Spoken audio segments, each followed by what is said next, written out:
विरामक बाद चर्चा में पुनः स्वागत है। पूर्वांचलवासी जतऽ कतौ रहे छथि, छठि ओतऽ बहुत धूमधाम से मनायल जाइत अछि। और बात यदि दिल्ली के करी तो दिल्ली में लगभग 40 लाख पूर्वांचलवासी छथि। हिनका सबके छठि के उपलक्ष्य में कतऽ कतऽ की सब साफ सफाई भऽ रहल अछि, आउ देखल जाय रिपोर्ट।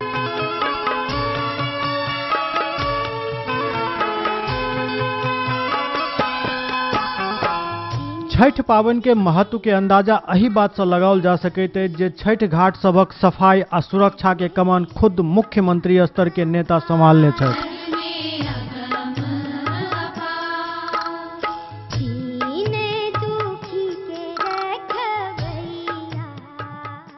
राजधानी दिल्ली में सेहो छठ के उमंग देखल जा सकैत अछि। दिल्ली में यमुना नदी के साफ सफाई छठ के देखैत पूरा होय के स्थिति में आबि गेल अछि।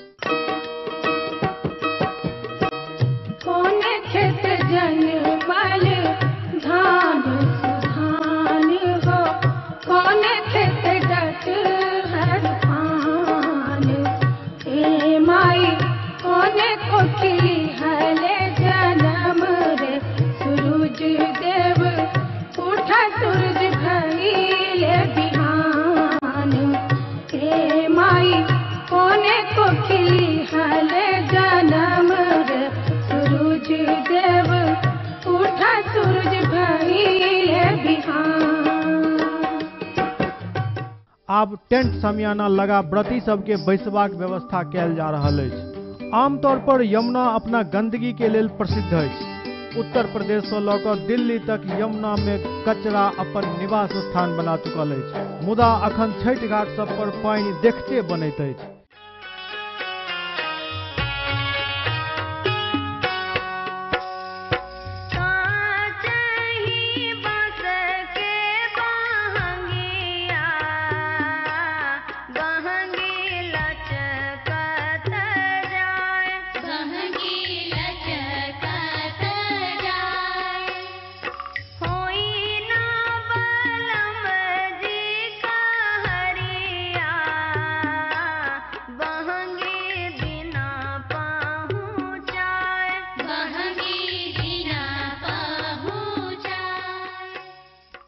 एकदम साफ कल कल करैत पानि देख मोन गदगद भऽ जाइत अछि। यमुना तट पर छठि के ध्यान में राखैत प्रकाश के उम्दा व्यवस्था कैल जा रहल अछि। जगमग करैत लाइट सब पानि में रिफ्लेक्ट भऽ एकटा नया किरण के जन्म दऽ रहल अछि।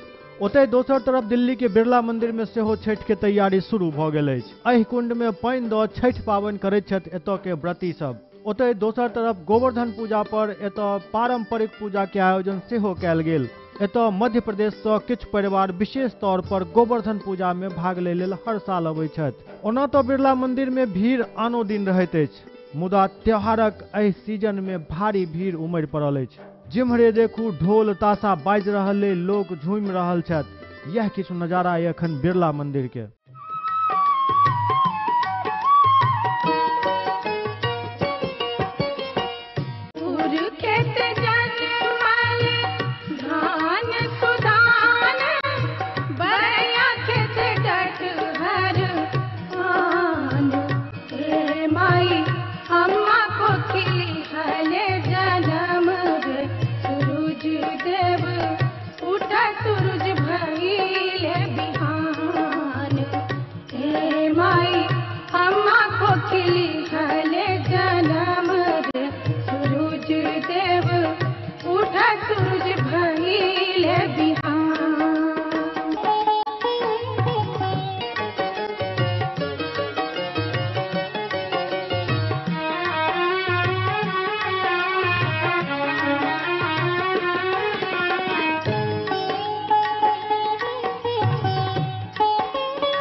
बिरला मंदिर के अंदर 1939 ईस्वी से गोवर्धन पूजा चल रहल अछि। बिरला मंदिर के अंदर ये 1939 से पूजा का आयोजन किया जा रहा है, जब से मंदिर बना है ये। और इसके अंदर बहुत पूरे देश से लोग आते हैं। आप देख रहे हैं कितनी भारी भीड़ है यहाँ पे। ये गोवर्धन पूजा भी बोलते हैं इसको, अन्नकूट की पूजा भी बोलते हैं। इस दिन अन्नकूट का प्रसाद वितरित किया जाता है। छठ पूजा के बारे में की कहब छन मंदिर प्रशासक के, आओ हुनके से सुनी। छठ पूजा के अंदर नहर की पूरी सफाई करके और उसके अंदर पानी भरवाया जा रहा है, जिससे कि छठ पे आने वाले भक्तों के लिए पानी की पूरी व्यवस्था की जा सके और उनका पूरा यहाँ व्यवस्था होता है चाय पानी का और सारी व्यवस्था की जाती है। निश्चित रूपेण छठ पाबनि के विस्तार देशे में नहीं बल्कि विदेशों में बहुत ज्यादा भ रहल अछि। हर तरफ बिहार आ झारखंड के निवासी जहाँ जहाँ रहे छथि ओतऽ छठ पाबनि के उत्साह आ उमंग अखन देखते बनैत अछि। सौभाग्य मिथिला के टीम देश भर के छठ घाटक विशेष दौरा कऽ कऽ जायजा लऽ रहल अछि और जतऽ जे कमी अइ ओहिसँ प्रशासन के अवगत कराबैत अछि। लगभग 40 लाख पूर्वांचलवासी दिल्ली में रहे छथि और हुनका सबके ध्यान में राखैत जै तरह से साफ सफाई दिल्ली सरकार और एमसीडी के तरफ से चलि रहल अछि, ओहिमे उम्मीद कयल जा सकैए जे छठ बहुत ही बढ़िया ढंग से दिल्लियों में मनायल जायत। आओ कार्यक्रम के आगू बढ़ावे तो हम सब एक गपशप देखिए अखिल भारतीय हिंदू महासभा के राष्ट्रीय अध्यक्ष स्वामी चक्रपाणी जी से। देखिए, सिमरिया का जो अर्ध कुंभ का में हम हिस्सा लिए हैं और ये बहुत ही सौभाग्य की बात है और इसका पूरा श्रेय वहाँ पे जो हमारे प्रातः स्मरणीय परम पूज्य चिदात्मन जी महाराज हैं उनको ही जाता है कि उन्होंने इस बारे में विचार किया और सोचा कि जो इतने दिनों से जो पहले प्राचीन कालों में 12 स्थानों पे कुंभ हुआ करता था, जिससे पूरे मानव समाज को लाभ होता था, भारत ही नहीं बल्कि पूरे विश्व और मानव समाज को लाभ होता था, और उसको जो आज मात्र चार स्थानों तक सिमट के रह गया है, तो उसकी विकास के लिए पूज्य महाराज श्री ने पूरा जो परंपराएं रुक चुकी है, जो परंपराएं अभी सीमित हो गई है, उसको व्यापक करने के लिए उन्होंने जो शुरुआत की और उसमें हम जैसे लोगों को भी हिस्सा लेने का मौका दिया। ये हमारे लिए बहुत ही सौभाग्य की और गर्व की बात है कि पूज्य और इतने पवित्र पावन स्थली पे जहाँ पे माँ जगत जननी सीता माता का स्थान है और वहाँ पे जा कर के हमें जाने का सौभाग्य प्राप्त हुआ, गंगा मैया का दर्शन करने का प्राप्त हुआ, वो भी इस ऐतिहासिक अर्ध कुंभ में जाने का सौभाग्य प्राप्त हुआ, तो हम उसकी अपने शब्दों में बयान नहीं कर सकते। हमें वास्तव में बहुत ही एक इतिहास उस दिन बना है जब वो हुआ है, तो और वो तो शुरुआत है और अभी तो पूरे 12 स्थानों पे कुंभ की जो घोषणा हुई है, पूज्य चिदात्मन जी महाराज जी ने जो 20 फरवरी को दिल्ली में जो दीपक जलाया था और उसमें हम लोग एक मात्र सिपाही के रूप में कार्य कर रहे हैं और निश्चित रूप से जो भागीरथ प्रयास पूज्य महाराज श्री का है वो हम सब मिल करके संत एक अपनी नींव के ईंट के पत्थर साबित होंगे हम लोग और प्रयास करेंगे कि अंतिम तक उसको सफल हम लोग बनाएं और करें और समाज को एक हम लोग दिशा देने का कार्य करें। नहीं, पहली बात ये है कि अखाड़े परिषद का विरोध करने का कोई औचित्य नहीं है और इसमें तो ये व्यापक अभी 4 स्थानों पे जहाँ सीमित हो चुका है कुंभ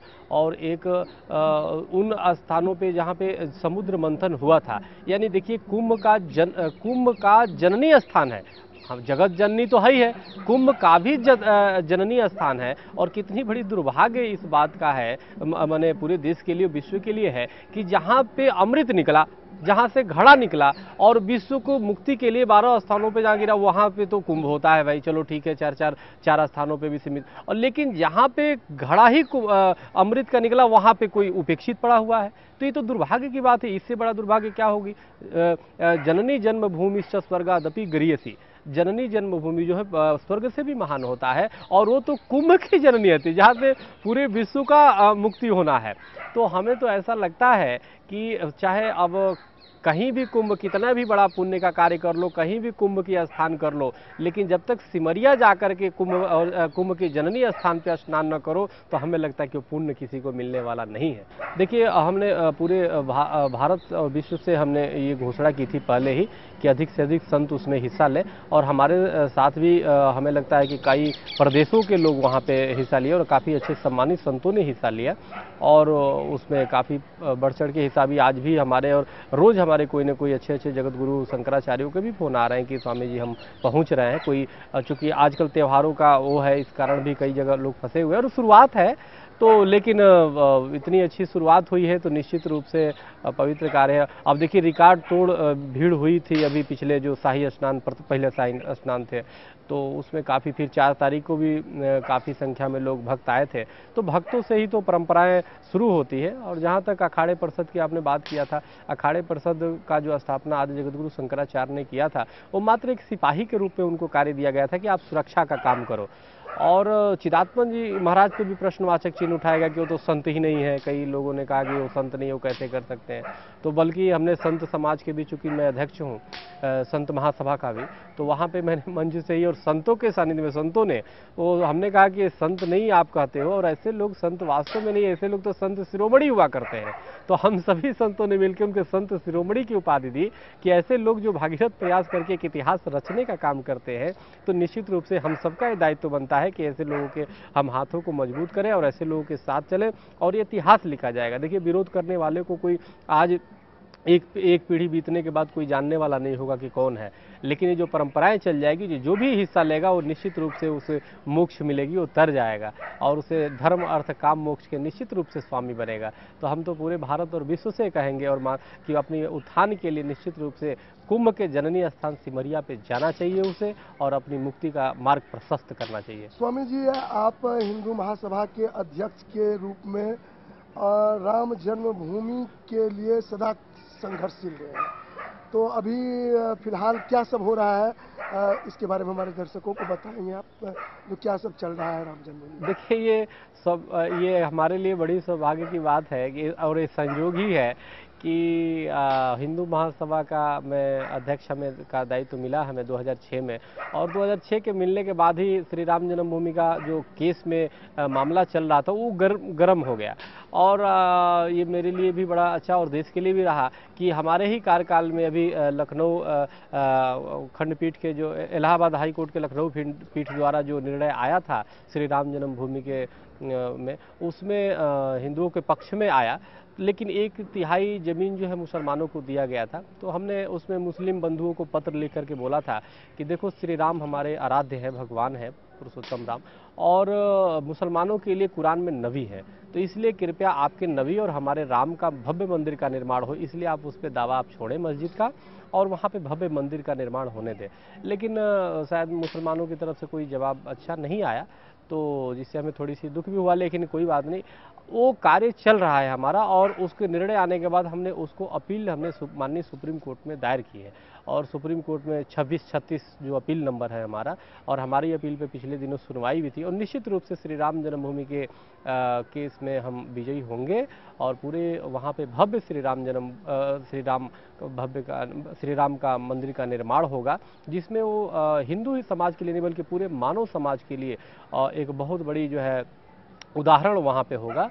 तो ऐसा हमें लगता है, और ये हमारे लिए भी और सौभाग्य की बात है कि माँ जगत जननी के जो है जन्म स्थान पे जाने का हमें सौभाग्य प्राप्त हुआ। एक तरफ भगवान श्री राम का हम जन्मभूमि के केस लड़ रहे हैं, और दूसरी तरफ जगत जननी के मातृभूमि को जो है उसको जो है हम जो है वो करने के लिए प्रयास कर रहे हैं। तो ये हमारे लिए सौभाग्य की बात है। कुछ लोगों ने हमें धमकी दिया कि आप चले जाएंगे तो ये कर देंगे, कुछ करेंगे वो ऐसे कर देंगे, तो हमने कहा कि चलो, परमात्मा तो हमें लगता है कि बस हमें मुक्त तो करेगा ही करेगा, और हमें उन्होंने कार्य दे दिया एक तरफ राम का और दूसरे माँ जगत जननी सीता का।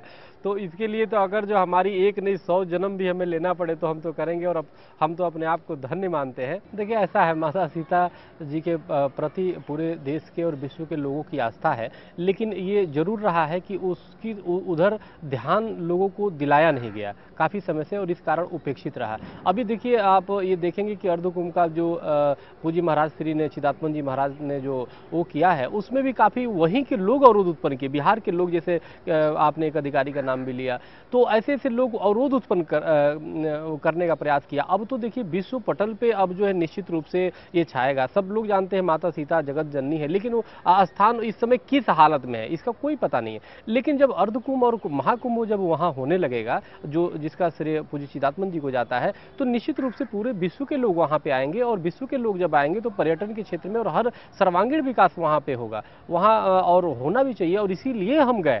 काफ़ी लोग, जो लोग उसका विरोध कर रहे हैं, वो निश्चित रूप से वो राम भक्त हो ही नहीं सकते, वो माँ सीता भक्त नहीं हो सकते, और निश्चित रूप से उसका अपमान वो कर रहे हैं कहीं ना कहीं। अपने को अगर जो साधु कहते हैं, हिंदू कहते हो, यहाँ तक कि मानव भी कहलाने के योग्य नहीं है अगर जो वहाँ पे, और वो तो स्थान इतना विद्वानों का और कमाल का कि उसके बारे में हमारे जैसे लोग व्याख्या नहीं कर सकते। कमाल, वहाँ पे जितने धर्म ग्रंथों की रचनाएं हुई, कमाल के अकाट्य विद्वान हुए। देखिए, हमने पहले ही कहा कि वहाँ पे अब उसके पूरे क्षेत्र के विकास के लिए हमें लगता है कि जो इतने दिनों से उपेक्षित है और पूज्य चिदात्मन जी महाराज का अवतरण हो चुका है और वृक्ष कबहु न फल बचै, नदी न संचय नीर, परमारथ के कारणे साधु भया शरीर। तो परमार्थ के लिए वो संत बने हैं और हम लोगों ने तो संत शिरोमणि की उपाधि दिए हैं। तो एक साधे सब सदे, वो पूज्य महाराज श्री जैसा आदेश करेंगे पूरे भारत ने, विश्व के लोग बहुत जल्दी उमड़ने वाले हैं और उसका तो विकास होगा ही और पूरे लोग प्रेरणा लेंगे जो सदियों सदियों से स्वामी चक्रपाणी और अनेकों संत के मार्गदर्शन में जो सिमरिया में अर्धकुंभ शुरू भेल हन, ऐसा निश्चित रूपेण सिमरिया ओहि के आसपास के इलाका और समस्त बिहार के एकटा तोहफा भेटल हन अर्धकुंभ के रूप में। तो चर्चा के आजुक अंक में सिर्फ एतबे। अगला अंक में फिर किछु नव विषय लऽ कऽ अपने सभक समक्ष उपस्थित है। तब तक देखैत रहू सौभाग्य मिथिला। नमस्कार।